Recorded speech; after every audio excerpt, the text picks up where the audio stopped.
5, 4, 3, 2, 1, 0.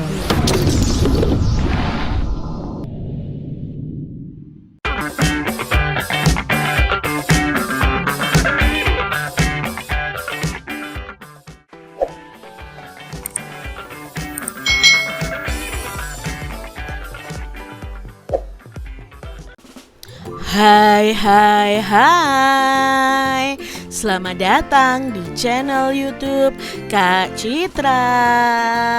Apa kabar adik-adik semuanya? Kak Citra berharap kalian dalam keadaan yang baik, sehat, dan siap untuk belajar ya. Hari ini kita akan belajar bersama-sama untuk mata pelajaran tematik kelas 1. Kita belajar di tema 7 nih adik-adik, benda, hewan, dan tanaman di sekitarku. Subtema 2, hewan di sekitarku, pembelajaran yang kedua. Mari adik-adik kita belajar dengan penuh semangat ya. Adik-adik coba amati gambar berikut ini. Ini adalah gambar kebun binatang ya. Ada hewan apa saja nih dalam gambar tersebut? Ya, ada jerapah, gajah, unta, monyet, lalu ada kupu-kupu, ikan, kelinci, ayam, lalu ada kucing juga. Nah, di sini juga ada kalimat pemberitahuan ya, tidak boleh menginjak rumput, lalu pengunjung tidak diperkenankan memberi makanan pada hewan. Adik-adik, di sini kita akan belajar tentang tempat tinggal hewan. Nah adik-adik, setiap hewan itu pasti memiliki tempat tinggal. Udin, Edo, dan Beni sedang membaca buku tentang hewan. Mereka mengamati gambar tempat tinggal hewan. Hewan tinggal di tempat yang berbeda. Ada hewan yang tinggal di darat, contohnya ada ayam, kelinci, dan kucing. Lalu ada hewan yang tinggal di air, contohnya adalah ikan. Ada pula hewan yang dapat tinggal di air dan di darat adik-adik. Contohnya adalah katak. Nah, katak itu bisa tinggal di air dan di darat. Namun Udin merasa bingung menentukan tempat tinggal kera. Menurut Beni, kera itu tinggal di darat adik-adik. Namun menurut Edo, kera itu tinggal di pohon. Bagaimana nih pendapat adik-adik semuanya? Apakah kalian mengetahui di mana tempat tinggal kera? Nah, adik-adik bisa berdiskusi ya dengan teman-teman kalian. Nah, kalau kera itu kan tinggalnya di atas pohon. Nah, pohon itu kan biasanya ada di darat. Nah, otomatis ya monyet itu atau kera itu tinggalnya di darat di atas pohon. Begitu adik-adik. Nah, perhatikan kembali gambar sebelumnya nih, gambar di kebun binatang tadi adik-adik ya. Kita perhatikan dengan seksama gambar tersebut. Adik-adik, di sini ada pertanyaan nih. Adakah ungkapan pemberitahuan pada gambar tersebut? Apakah ada adik-adik? Iya, ada ya adik-adik ya. Ada ungkapan pemberitahuan dalam gambar tersebut. Lalu pertanyaan berikutnya adik-adik, ada berapa ungkapan pemberitahuan pada gambar tersebut? Ya, ada 2 ungkapan pemberitahuan. Lalu adik-adik, sebutkan ungkapan pemberitahuan yang ada pada gambar. Nah, ungkapan pemberitahuan yang ada pada gambar yang pertama adalah pengunjung tidak diperkenankan memberi makanan pada hewan. Lalu tidak boleh menginjak rumput. Coba nih adik-adik menulis ungkapan pemberitahuan agar pengunjung itu menjaga kebersihan kolam. Contohnya di sini ungkapan pemberitahuannya adalah pengunjung dilarang membuang sampah di kolam. Itu contoh ungkapan pemberitahuan ya adik-adik.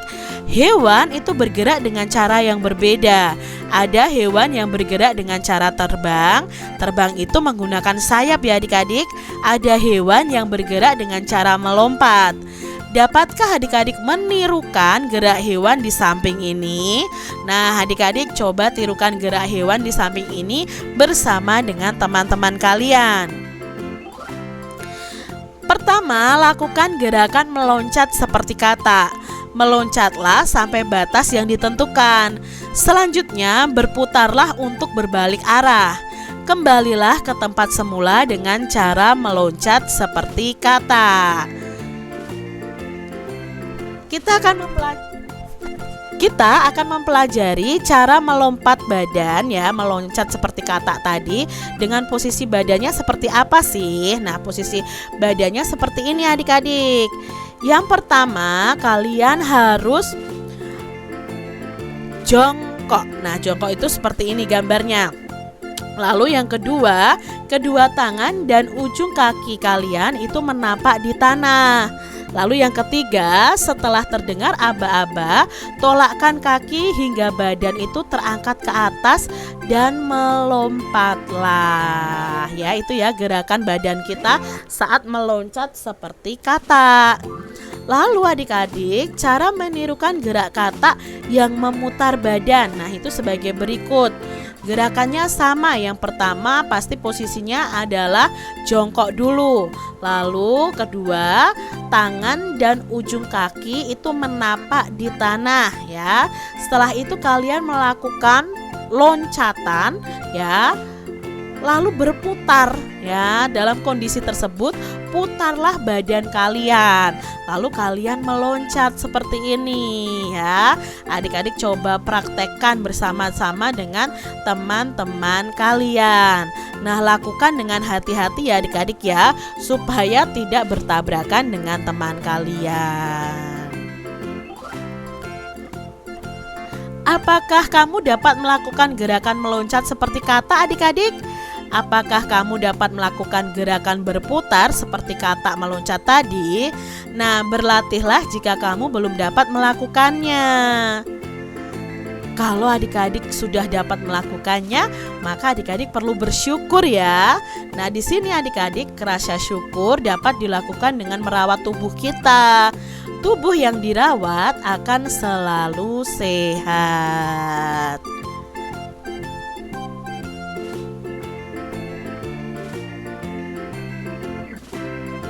Demikian tadi adik-adik pembahasan kita di tema 7, subtema 2, pembelajaran yang kedua.